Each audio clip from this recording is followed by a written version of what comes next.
Di balik rumah megah dan hidup yang terlihat sempurna, ada seorang ibu yang setiap malam menangis dalam diam. 20 tahun lalu, ia menyerahkan bayinya demi nama besar keluarga. Hari ini, takdir mempertemukannya kembali dengan anak itu.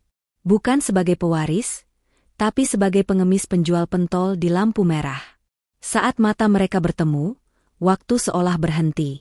Apakah cinta seorang ibu masih bisa menebus dosa masa lalu? Inilah kisah tentang kehilangan, penyesalan, dan perjalanan panjang menemukan arti rumah yang sesungguhnya. Assalamualaikum warahmatullahi wabarakatuh. Kisah ini terinspirasi berdasarkan kisah nyata. Nama, tempat dan karakter telah diubah demi menjaga privasi semua pihak. Segala bentuk kesamaan dan kejadian sebenarnya hanya kebetulan semata. Tonton sampai selesai karena sangat menguras emosi. Jangan lupa juga tekan tombol like dan subscribe. Baiklah, begini ceritanya. Pagi itu, matahari menyorot lembut dari jendela besar yang berjajar rapi di rumah megah bergaya modern milik Kalisa. Lantai marmer dingin memantulkan cahaya, hingga seisi ruangan tampak terang dan mewah. Dari luar, kehidupan Kalisa terlihat sempurna. Namun kemewahan itu tak pernah bisa menutupi satu ruang kosong dalam hatinya. Ia duduk di kursi makannya mencoba menyendok bubur oatmeal yang dibuat oleh kokinya. Rasanya hambar. Setiap kali menatap dirinya di cermin, ada bayangan masa lalu yang menelusup masuk. Bayangan seorang bayi mungil yang terpaksa dilepas karena tekanan keluarga. Nama itu masih ia bisikkan dalam doa, Ilyas. Sekretarisnya masuk, membacakan jadwal. Bu, jam 10 ada meeting dengan investor dari Singapura. Jam 12 makan siang. Sore ada acara amal di Yayasan Panti Asuhan. Panti Asuhan. Dua kata itu saja sudah membuat dadanya sesak. Semua jadwal ini hanyalah cara untuk menutupi luka lama. Dulu, 20 tahun yang lalu, Kalisa masih sangat muda. Ia jatuh cinta pada pria sederhana yang tak disetujui keluarganya. Dari hubungan itulah Ilyas lahir. Kalisa sebenarnya ingin mempertahankan bayinya, tapi keluarganya yang sangat peduli pada nama baik menganggap Ilyas aib. Tekanan itu begitu besar. Kata-kata pedas ibunya masih membekas. Kalau kau ingin tetap menjadi bagian dari keluarga ini, lepaskan bayi itu. Dia hanya akan menjadi beban noda dalam nama besar kita. Kalisa menangis berhari-hari, mencoba melawan, namun akhirnya menyerah. Dengan tangan gemetar, ia menyerahkan Ilyas. Sejak hari itu, setiap langkah Kalisa terasa hampa. Hatinya hancur, terperangkap dalam penjara emas kemewahan. Hari itu Jakarta sedang diguyur hujan tipis. Jalanan basah, kendaraan berderet panjang. Dari balik kaca mobil mewahnya, Kalisa menatap keluar. Di lampu merah yang ramai, matanya menangkap sosok anak muda berjalan di antara mobil-mobil. Tubuhnya kurus. Wajahnya pucat, pakaiannya basah kuyup. Di tangannya ada ember kecil berisi pentol. Ia mengetuk kaca jendela mobil, menawarkan dagangannya. Ada sesuatu di wajah anak itu yang terasa tidak asing.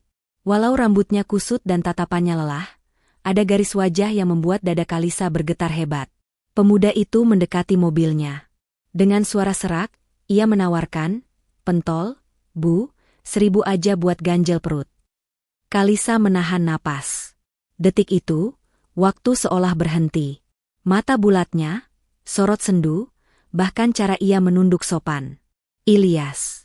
Nama itu muncul begitu saja di kepalanya, membuat jantungnya berdegup tak karuan. Kalisa buru-buru menunduk, pura-pura sibuk. Lidahnya keluh. Lampu berganti hijau. Mobil mulai melaju. Pemuda itu bergeser ke mobil berikutnya. Sepanjang jalan pulang, pikiran Kalisa kacau. Wajah lusuh pemuda tadi terus terbayang. Ia mencoba meyakinkan diri bahwa itu hanya ilusi, tapi hatinya menolak. Ada ikatan tak kasat mata yang membuatnya yakin. Malamnya, Kalisa duduk gelisah di kamarnya. Ia membuka kotak kecil berdebu. Di dalamnya ada foto Ilyas yang sudah pudar. Ia menatap foto lama itu lama-lama, lalu membandingkan dengan ingatan wajah pemuda tadi. Garis matanya sama, lengkung bibir, bahkan ekspresi sendu yang sama. "Tidak mungkin," gumamnya, "apa benar itu kamu, Nak?" Jika benar anak itu adalah Ilyas, berarti selama ini ia hidup di jalanan, menjajakan pentol, mengemis demi bertahan hidup. Hatinya hancur membayangkan bagaimana darah dagingnya sendiri hidup sengsara. Keesokan harinya, Kalisa sengaja meminta supirnya mengambil jalur yang sama. Hatinya berdebar saat mobil berhenti. Ia melihat Ilyas di sana, berjalan dengan langkah gontai, memanggul ember pentol yang kini hampir kosong. Kalisa merasakan perih. Saat anak itu mendekat, Kalisa memberanikan diri. Ia menurunkan kaca jendela. "Pentolnya berapa, Nak?" tanyanya dengan suara bergetar. 1.000, Bu. Kalau 5 tusuk jadi 5.000 rupiah? Kalisa mengeluarkan selembar uang 100.000 rupiah dan menyerahkannya. "Ambil aja, Nak. Pentolnya buat kamu. Makan yang banyak." Pemuda itu terdiam, menunjukkan campuran kaget dan ragu. "Tapi Bu, ini kebanyakan. Saya nggak bisa kembaliin." "Tidak apa-apa," jawab Kalisa cepat. Pemuda itu menunduk hormat. "Makasih banyak, Bu. Tuhan balas kebaikan Ibu." Kalisa hampir menangis mendengar kalimat itu. Tangannya gemetar, menahan air mata yang jatuh deras begitu mobil melaju meninggalkannya. Hari ketiga, Kalisa nekat. Ia meminta supir meninggalkannya sebentar.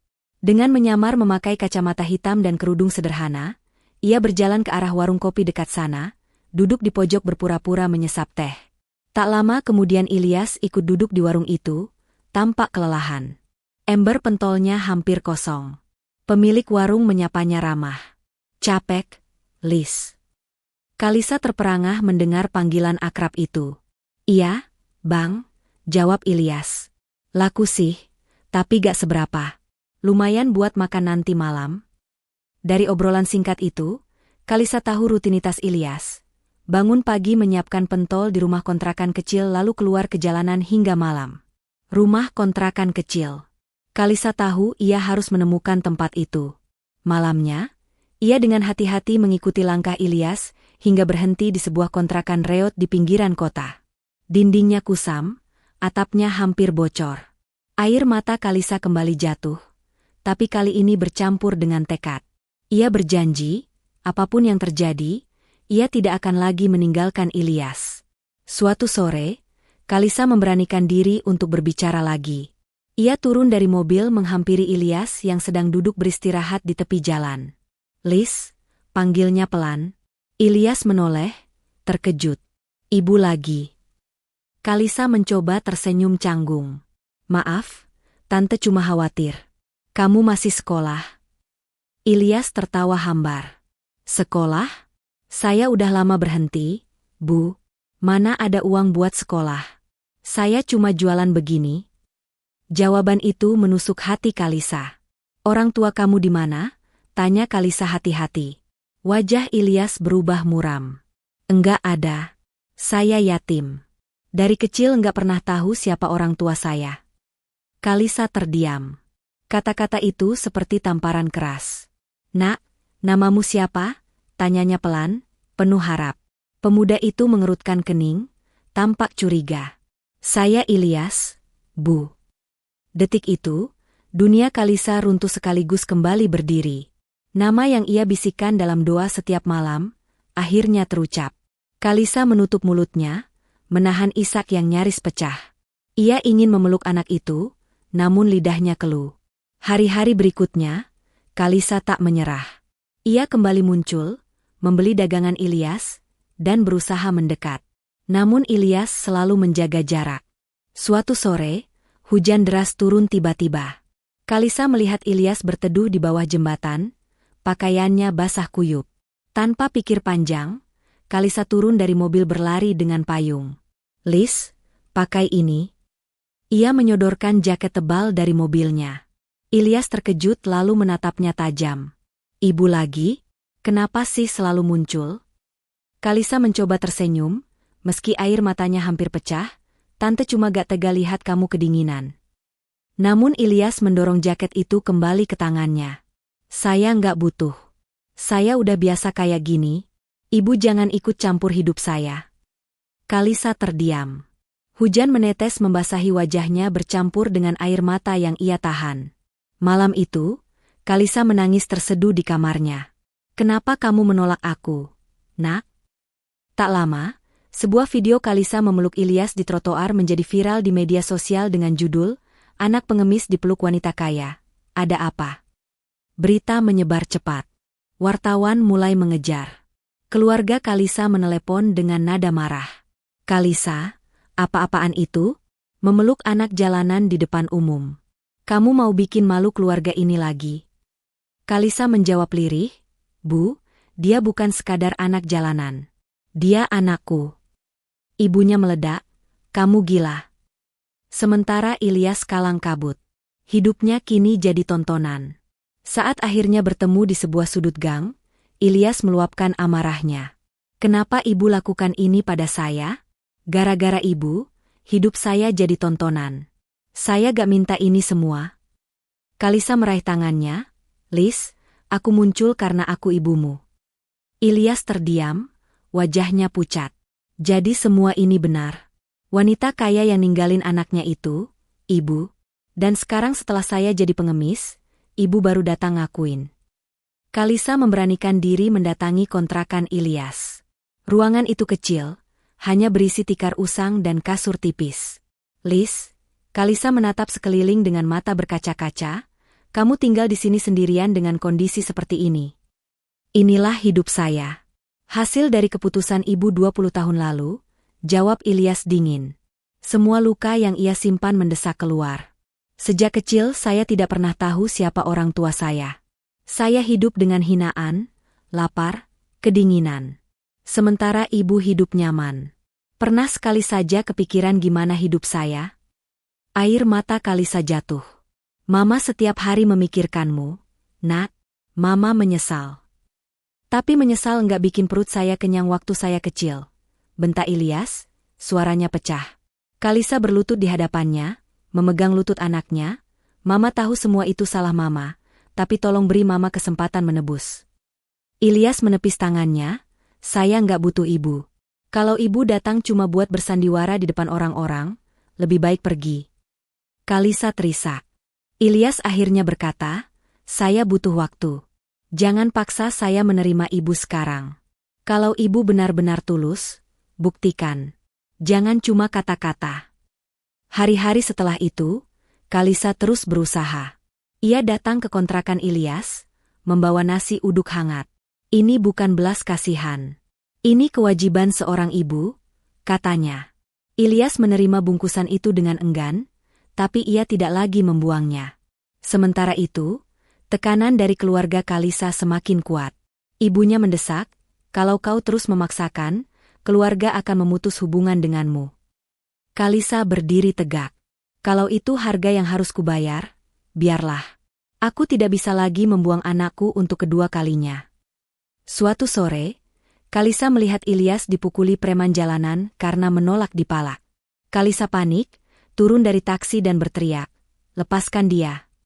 Ia tanpa takut berdiri di depan Ilyas, melindunginya. "Kalau kalian berani menyentuhnya lagi, kalian harus berhadapan dengan saya dulu." Aura tegas Kalisa membuat preman itu mundur. Kalisa memeluk Ilyas yang terengah. "Mama lebih rela disakiti daripada melihatmu sendirian lagi." Ilyas jatuh sakit, demam tinggi membuatnya lemah. Saat itulah Kalisa menunjukkan kesungguhannya. Ia merawat Ilyas dengan penuh perhatian, mengompres dahi, memasak bubur, bahkan rela bermalam di kursi reot kontrakan sempit itu. Ketika Ilyas terbangun di tengah malam, ia melihat ibunya tertidur di kursi, masih menggenggam kain basah. Pemandangan itu membuat hatinya bergetar. Kenapa dia mau sejauh ini? Kenapa dia nggak pergi aja kayak dulu? Untuk pertama kalinya, ia merasa benar-benar dijaga. Ada rasa aman yang aneh. Rasa yang selama ini hanya ia bayangkan. Beberapa hari kemudian, setelah demamnya mereda, Ilyas mencoba bercanda. "Bu, ibu gak jijik ya tidur di sini? Dinding bocor, tikus lewat." Kalisa tersenyum hangat. "Mama nggak peduli. Selama bisa dekat kamu, semua terasa cukup." Suatu pagi, Kalisa memutuskan untuk bertindak nyata. Ia berjalan kaki mendatangi Ilyas yang sedang mengatur tusukan pentol. "Mama mau bantuin kamu jualan. Boleh?" Ilyas menatapnya setengah tak percaya. Tapi akhirnya dengan ragu ia membiarkan. Kalisa berdiri di sampingnya canggung, mencoba menawarkan pentolnya. "Pak, hangat, enak." Suaranya kaku, tapi membuat beberapa orang menoleh penasaran. Ilyas sampai menggeleng.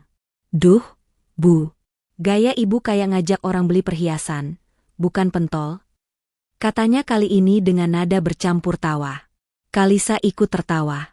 Dan momen kecil itu membuat hati Ilyas hangat tanpa ia sadari. Hari-hari berikutnya, Kalisa mulai sering menemani. Meski masih banyak diam dan canggung, kehadiran Kalisa perlahan menjadi sesuatu yang menenangkan. "Rasa sakit yang kamu kasih itu gak ada apa-apanya dibanding sakit yang Mama rasakan waktu kehilanganmu dulu," kata Kalisa suatu malam, membuat Ilyas tercekat. Suatu sore, Ilyas mengajak Kalisa berjalan ke taman kecil di dekat kontrakan. Mereka duduk di bangku kayu. Ilyas berkata pelan, "Bu, saya udah mikirin banyak hal akhir-akhir ini. Saya sadar saya gak bisa terus-terusan hidup dengan dendam. Itu bikin hati saya makin berat." Ia menoleh ke ibunya. "Dan sekarang rasanya aneh, karena yang duduk di sini sama saya, Ibu." Kalisa menatapnya dengan mata berkaca-kaca. Ia meraih tangan Ilyas. "Kali ini tidak ditolak. Mama nggak bisa kembalikan masa kecilmu, tapi izinkan Mama menemani masa depanmu." Ilyas terdiam lama. Matanya panas. "Saya gak bisa janji untuk melupakan semua yang terjadi, tapi saya juga gak mau terus hidup dalam benci. Jadi mungkin kita bisa mulai lembaran baru." Kalisa menutup mulutnya dengan tangan, terisak haru. "Itu sudah lebih dari cukup. Nak, terima kasih. Kita akan menulis lembaran baru bersama-sama." Hari demi hari, lembaran baru itu benar-benar ditulis. Kalisa perlahan mengajak Ilyas mengenal sisi lain kehidupannya. Suatu hari Minggu, Kalisa mengajak Ilyas ke rumah besar yang dulu selalu menjadi simbol jarak. "Ibu yakin saya boleh masuk?" Ilyas bertanya ragu di depan gerbang megah. Kalisa menggenggam tangannya. "Rumah ini kosong tanpa kamu. Hari ini biar kita isi bersama." Mereka masuk. Di ruang tamu, Kalisa berkata pelan, "Rumah bukan soal besar atau kecil, megah atau sederhana. Rumah adalah tempat di mana ada hati yang menerima. Dan mulai hari ini Mama ingin rumah kita adalah hati kita sendiri." Ilyas menatap ibunya. Lalu untuk pertama kalinya ia tersenyum lebar. "Kalau begitu saya pulang, Bu." Mereka berpelukan erat. Pelukan itu bukan penghapus luka, bukan pula akhir dari perjalanan, tapi pelukan itu adalah awal. Air mata mengalir di pipi mereka, tapi kali ini bukan karena duka, melainkan karena lega. Mereka tahu perjalanan masih panjang, tapi kini ada harapan, dibangun dari cinta yang akhirnya kembali menemukan jalan pulang. Lembaran baru yang mereka janjikan tidaklah mudah. Ilyas merasa seperti ikan yang dipindahkan dari kolam kecil berlumpur ke akuarium kristal raksasa. Meskipun Kalisa berusaha keras, Ilyas tampak canggung. Ia menolak tidur di kamar tamu mewah dengan ranjang berukuran king, lebih memilih menggelar tikar di lantai dekat jendela kamar Kalisa. "Saya gak terbiasa sama kasur empuk, Bu. Nanti malah sakit punggung," ujarnya sambil tersenyum canggung. Kalisa menyadari betapa dalam jurang perbedaan di antara mereka. Ia mulai mengubah rutinitasnya. Pagi-pagi ia tidak lagi meminta koki membuat oatmeal, melainkan belajar memasak nasi uduk sendiri, makanan favorit Ilyas. Namun, drama terbesar muncul seminggu kemudian. Ibu Kalisa, nyonya besar keluarga, datang tanpa pemberitahuan. Ia berjalan masuk dengan aura dingin, menemukan Ilyas sedang duduk di dapur sambil memakan nasi uduk buatan Kalisa. "Kalisa, apa-apaan ini?" bentaknya, menunjuk Ilyas dengan jijik. "Kamu memasukkan gelandangan ke rumah kita? Tidak cukupkah kamu mempermalukan nama keluarga di media?" Ilyas segera berdiri, menunduk, siap pergi. Kalisa maju selangkah, menempatkan dirinya di depan Ilyas. Rasa takutnya pada sang ibu yang selama ini membelenggunya hilang tak bersisa.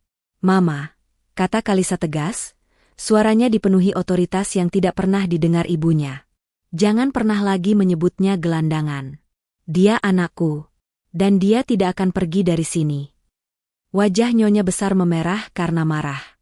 "Kau berani melawanku, Kalisa? Setelah semua yang kami berikan padamu? Kalau kau terus bersamanya, kau akan kehilangan segalanya. Bisnis ini, nama baik ini, semua warisan. Kalisa tersenyum getir. Mama benar. Saya sudah kehilangan segalanya 20 tahun lalu, yaitu anak saya. Dan untuk semua kekayaan ini, ambil saja. Saya tidak membutuhkannya. Saya hanya butuh Ilyas. Setelah pertengkaran sengit yang membuat seisi rumah terdiam, Nyonya Besar pergi dengan ancaman akan memutus Kalisa dari silsilah keluarga selamanya. Malamnya, Ilyas duduk termenung di kamar, merasa bersalah. Kalisa datang dan duduk di sampingnya. Mama serius. Liz, Mama sudah memilih. Kamu adalah rumah Mama sekarang. Kita akan membangun hidup kita sendiri. Ilyas menoleh, melihat ketulusan yang tak pernah ia lihat sebelumnya di mata ibunya. Ia menggenggam tangan Kalisa. Untuk pertama kalinya, ia merasa pantas. Bulan-bulan berlalu. Kalisa menepati janjinya. Ia mengurus pendaftaran Ilyas ke sekolah kejuruan agar Ilyas bisa mengejar ketertinggalan pendidikan. Meskipun sempat ragu, Ilyas menerima kesempatan itu. Ia belajar keras.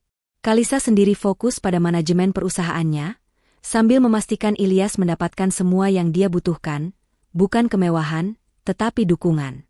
Ilyas, yang kini lebih terawat dan berpakaian rapi, tetap menjadi dirinya sendiri. Hanya saja sekarang ia membawa buku pelajaran alih-alih ember pentol. Suatu sore, mereka duduk bersama di balkon menghadap pemandangan kota Jakarta yang ramai. Kalisa menatap Ilyas yang sedang membaca buku. Bagaimana sekolahmu, nak? Ilyas mengangkat pandangannya, senyumnya kini lebih lepas. Menyenangkan, Bu. Saya tidak pernah menyangka akan kembali ke sekolah. Terima kasih. Kalisa menggeleng.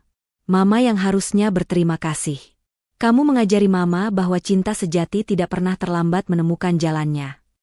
Ilyas menutup bukunya dan memandang Cakrawala. Luka di hati saya mungkin tidak akan pernah benar-benar hilang, Bu. Tapi sekarang, saya tahu saya tidak harus menghadapinya sendirian. Kita punya lembaran baru, dan kita akan mengisinya bersama. Mereka duduk dalam diam, merasakan ketenangan yang telah lama mereka cari. Perjalanan telah mengubah mereka, dan kini mereka siap menghadapi dunia sebagai sebuah keluarga. 1 tahun kemudian, Ilyas berhasil lulus dari sekolah kejuruan dengan nilai terbaik. Perjalanannya memang berbeda. Ia membawa perspektif jalanan yang membuat pelajaran terasa lebih nyata. Kalisa bangga tak terkira. Setelah lulus, Ilyas menolak tawaran untuk langsung bekerja di perusahaan Kalisa. Saya ingin melakukan sesuatu yang nyata dulu, Bu. Saya mau membantu anak-anak jalanan lain yang nasibnya seperti saya dulu. Jelasnya. Kalisa mengangguk, memahami api pengabdian di mata anaknya. Ilyas lantas memulai sebuah program kecil, mengumpulkan rekan-rekan lamanya di jalanan, menawarkan kelas literasi sederhana di sebuah gudang bekas yang berhasil ia sewa. Ia fokus pada pendidikan dan pelatihan keterampilan dasar. Kalisa tidak hanya memberikan dana, ia ikut turun tangan. Suatu sore, Kalisa dan Ilyas mengunjungi gudang itu. Kalisa, mengenakan pakaian yang lebih santai namun tetap elegan, membantu menyusun buku-buku. Ilyas berdiri di sampingnya, menjelaskan kesulitan yang ia hadapi dalam mengelola proyek itu. Perbedaan latar belakang mereka masih terasa, tetapi kini bukan lagi jurang, melainkan jembatan yang menghubungkan dua dunia yang berbeda dalam satu tujuan. Proyek Ilyas, yang ia beri nama Rumah Harapan, menarik perhatian banyak pihak. Media, yang dulunya mencibir Kalisa, kini mulai meliput kisah inspiratif mereka. Namun, keberhasilan ini menarik perhatian yang tidak diinginkan. Ibu Kalisa, Nyonya Besar, yang selama ini memutus kontak, tiba-tiba muncul di lokasi proyek, ditemani pengacaranya. Kalisa, hentikan sandiwara konyol ini. Kau menggunakan uang keluarga untuk membiayai sampah masyarakat. Aku datang untuk membubarkan ini dan mengambil kembali apa yang seharusnya menjadi milikmu. Bentak Nyonya Besar, menunjuk gudang itu dengan jijik. Ilyas berdiri kaku di samping Kalisa, siap membela ibunya, meskipun ia kembali merasa sakit hati mendengar dirinya dicap sampah. Kalisa maju selangkah, wajahnya tenang namun matanya penuh tekad. Mama, uang yang saya gunakan adalah milik saya, hasil kerja keras saya. Dan anak-anak ini bukan sampah. Mereka adalah masa depan yang layak mendapatkan kesempatan. Ia menggenggam tangan Ilyas erat, menoleh ke kerumunan anak-anak yang menonton dengan takut. Saya tidak akan mundur. Karena jika saya mundur, itu berarti saya mengkhianati Ilyas lagi, dan saya tidak akan melakukannya. Kalisa menatap mata ibunya. Melihat tekad Kalisa yang tak tergoyahkan dan sorotan kamera yang mulai merekam, Nyonya Besar akhirnya menyadari ia telah kalah. Ia pergi dengan tergesa, hanya menyisakan bisikan ancaman terakhir. Kalisa dan Ilyas berdiri berdampingan, kuat dalam pilihan mereka. Mereka telah memenangkan pertarungan terakhir mereka, bukan dengan kekayaan, melainkan dengan cinta dan keberanian. Beberapa minggu setelah konfrontasi sengit dengan Nyonya Besar, Kalisa dan Ilyas memutuskan untuk mengadakan acara peresmian resmi, Rumah Harapan. Mereka ingin menunjukkan kepada publik bahwa proyek ini serius dan bukan sekadar sandiwara. Di bawah tenda putih besar yang didirikan di halaman gudang bekas itu, ratusan orang berkumpul, anak-anak jalanan, media, dan beberapa rekan bisnis Kalisa yang masih setia. Kalisa berdiri di podium, tampak anggun mengenakan setelan elegan, tetapi suaranya dipenuhi emosi murni. Rumah Harapan adalah bukti bahwa tidak ada kata terlambat untuk menebus kesalahan, katanya, menahan air mata. Ia kemudian memanggil Ilyas untuk berdiri di sampingnya. Dia adalah putra saya, inspirasi saya, dan dia mengajarkan saya arti sejati dari keberanian. Ilyas, mengenakan kemeja batik yang rapi, tersenyum bangga di samping ibunya. Sorotan kamera kini terasa berbeda. Bukan lagi mencibir, melainkan mengabadikan momen harapan. Momen itu menandai titik balik. Masyarakat kini melihat mereka bukan sebagai subjek skandal, melainkan sebagai tim ibu anak yang berjuang demi kebaikan. 5 tahun berlalu. Rumah Harapan telah berkembang pesat menjadi yayasan besar dengan beberapa cabang di kota-kota lain. Ilyas, kini berusia pertengahan 20-an, adalah manajer operasional yayasan. Meskipun ia telah lama meninggalkan jalanan, ia masih memiliki empati yang tajam terhadap kesulitan. Kalisa, yang memutuskan untuk memisahkan asetnya dari kendali keluarganya dan fokus pada bisnisnya sendiri, sering bekerja bersama Ilyas. Suatu pagi, mereka berada di kantor pusat yayasan, meninjau laporan keuangan. Kalisa duduk di meja dengan laptop, sementara Ilyas berdiri di depannya, tangannya penuh dengan cetak biru rencana ekspansi keluar Jawa. Bu, kita harus pastikan pendanaan untuk cabang baru ini aman. Tapi yang lebih penting, kita harus memastikan kualitas pengajarannya tetap prima, ujar Ilyas dengan nada profesional. Kalisa menatap anaknya. Wajah lelah namun bersemangat itu adalah refleksi sempurna dari Ilyas kecil yang tangguh, kini dewasa dan bertanggung jawab. Kalisa tersenyum bangga. Mama percaya padamu, Nak. Kamu tahu persis apa yang dibutuhkan anak-anak itu. Warisan yang ia bangun kini bukan lagi soal uang, melainkan soal dampak. Meskipun kehidupan mereka telah mapan, Ilyas dan Kalisa tidak pernah melupakan asal-usul Rumah Harapan. Setiap tahun, di hari ulang tahun Ilyas, mereka melakukan ritual sederhana, mengunjungi perempatan jalan tempat mereka pertama kali bertemu. Kali ini, mereka tidak datang dengan mobil mewah, melainkan berjalan kaki. Ilyas tersenyum saat menunjuk ke sudut lampu merah. Dulu, disitulah saya mencoba menjual pentol ke ibu. Saya benar-benar kedinginan hari itu, kenangnya sambil tertawa pelan. Kalisa meraih tangan Ilyas, menggenggamnya erat. Dan Mama bersyukur takdir mempertemukan kita di sana. Mereka berhenti di depan warung kopi lama. Pemilik warung menyapa mereka, mengenali Ilyas yang sekarang sudah sukses. Ilyas memesan teh hangat, sama seperti yang biasa ia pesan dulu. Saat mereka menikmati teh, Kalisa menatap Ilyas yang sekarang. Tidak ada lagi bekas luka fisik, dan luka di hatinya pun telah banyak memudar, digantikan oleh kedamaian. Mereka telah mencapai tujuan mereka, menemukan jalan pulang kepada satu sama lain.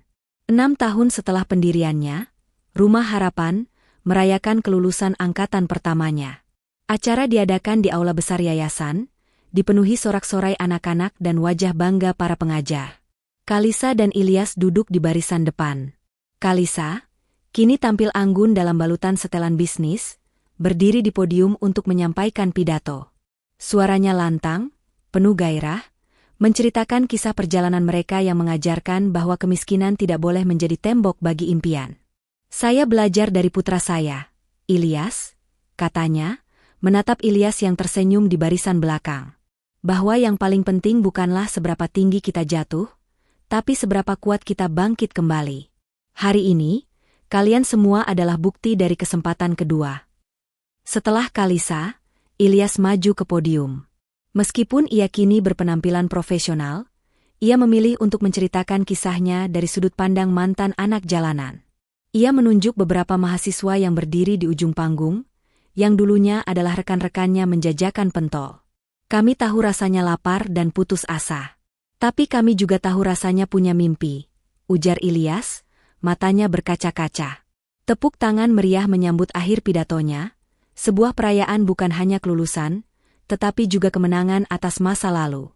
Malam harinya, setelah acara kelulusan yang emosional, Kalisa dan Ilyas kembali ke rumah. Rumah itu terasa hangat dan penuh kenangan. Kalisa melepas sepatu haknya, duduk di sofa ruang tamu yang mewah, membiarkan keheningan yang nyaman menyelimuti. Ilyas masuk, memegang sebuah kotak kecil di tangannya. "Bu," panggilnya lembut. "Ada sesuatu untuk Mama." Kalisa mengambil kotak itu.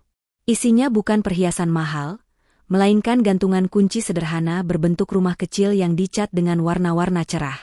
"Saya beli ini di pinggir jalan tadi," jelas Ilyas. "Harganya mungkin nggak seberapa, tapi ini mengingatkan saya pada ucapan ibu dulu, bahwa rumah adalah hati kita sendiri. Mama sudah mewujudkan arti rumah itu untuk saya." Kalisa terisak, memeluk Ilyas erat. "Ini hadiah terbaik, Nak. Lebih berharga dari semua perhiasan yang Mama punya." Mereka duduk bersama, saling berdekatan. Ilyas kemudian berbisik, "Terima kasih sudah memilih saya, Bu, lebih dari segalanya." Kalisa mencium puncak kepala Ilyas, "Mama bersyukur kamu kembali memilih Mama." Setahun kemudian, Kalisa mengambil keputusan besar. Di usia yang memasuki parubaya, ia memutuskan untuk secara formal menarik diri dari manajemen harian perusahaan properti yang ia dirikan, dan mendedikasikan sisa hidupnya sepenuhnya untuk Rumah Harapan. Ia memanggil Ilyas ke kantor baru yayasan yang kini berdiri megah sebagai bangunan permanen. Kalisa duduk di hadapan Ilyas, meletakkan dokumen legal di atas meja. "Nak, sekarang sudah waktunya," katanya, menatap Ilyas dengan mata penuh keyakinan. "Saya ingin menyerahkan tampuk kepemimpinan penuh yayasan ini padamu. Kamu memiliki visi, empati, dan kamu adalah contoh hidup dari tujuan kita." Ilyas menatap dokumen itu, terharu. "Bu, saya siap, tapi Ibu akan tetap jadi penasihat utama, kan?" Kalisa tertawa. "Tentu saja. Mama akan selalu ada, hanya saja sekarang kamu yang memegang kemudi." Mereka berjabat tangan di atas dokumen itu, sebuah simbol pengalihan warisan yang jauh lebih berharga daripada kekayaan materi, warisan harapan dan pelayanan. Di jendela kantor baru itu, mereka melihat keluar ke arah kota Jakarta, siap menyebarkan dampak positif ke seluruh penjuru negeri. 6 bulan setelah Ilyas mengambil alih, tantangan terbesar datang. Yayasan, Rumah Harapan, cabang Surabaya yang baru dibuka mendapat ancaman penutupan dari pemerintah daerah dengan alasan regulasi zonasi yang diskriminatif. Ilyas merasa tertekan, menghadapi birokrasi yang rumit dan politik kotor, jauh berbeda dari dunia manajemen keuangan yang biasa ia hadapi. Ia menelepon Kalisa yang sedang berada di luar kota.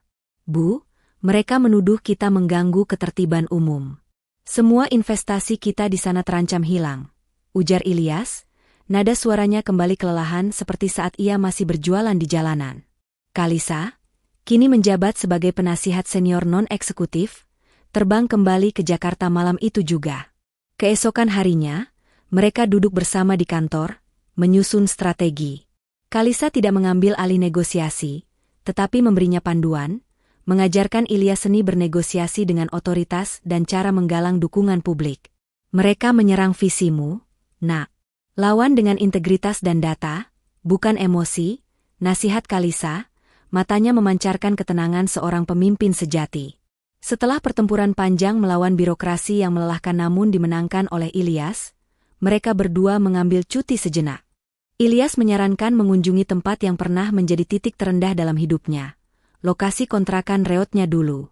Mereka tiba di gang sempit itu, namun kini kontrakan itu telah rata dengan tanah, digantikan oleh lahan kosong yang ditumbuhi rumput liar. Ilyas berdiri di sana, menatap tanah becek itu. Tidak ada lagi dinding kusam, tidak ada lagi tikar usang. Dulu disinilah saya tidur dan bermimpi untuk tidak kelaparan besok. Bu, bisiknya. Kalisa berdiri di sampingnya, merangkul bahunya. Tempat ini adalah masa lalumu, nak. Tapi kita tidak lagi terikat padanya. Kita bawa pelajaran pahit dari sini untuk membangun masa depan yang lebih baik bagi orang lain.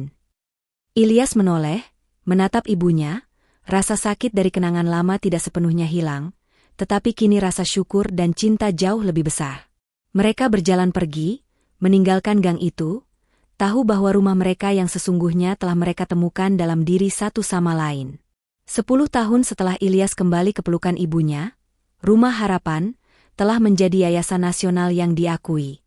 Ilyas, kini seorang pria dewasa yang berpengaruh dan dihormati, menerima penghargaan tertinggi dari Presiden atas kontribusinya pada pendidikan anak jalanan.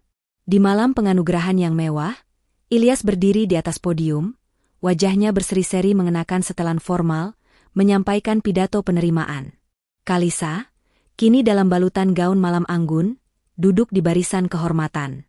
Saat Ilyas mengakhiri pidatonya, ia menatap langsung ke arah ibunya.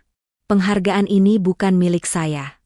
Penghargaan ini milik ibu saya, Kalisa, yang mengajarkan saya bahwa satu-satunya warisan yang penting bukanlah kekayaan, tetapi keberanian untuk mencintai tanpa syarat.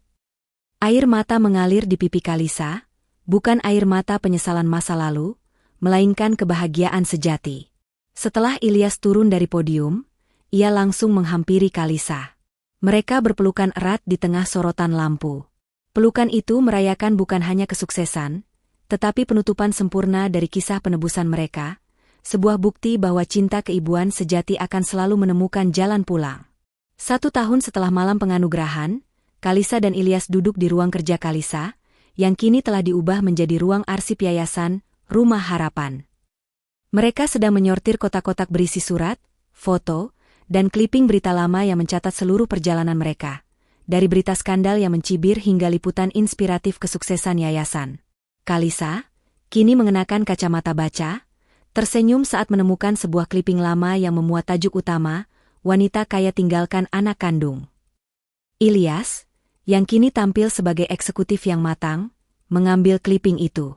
Dulu, Bu, saya benci melihat judul ini.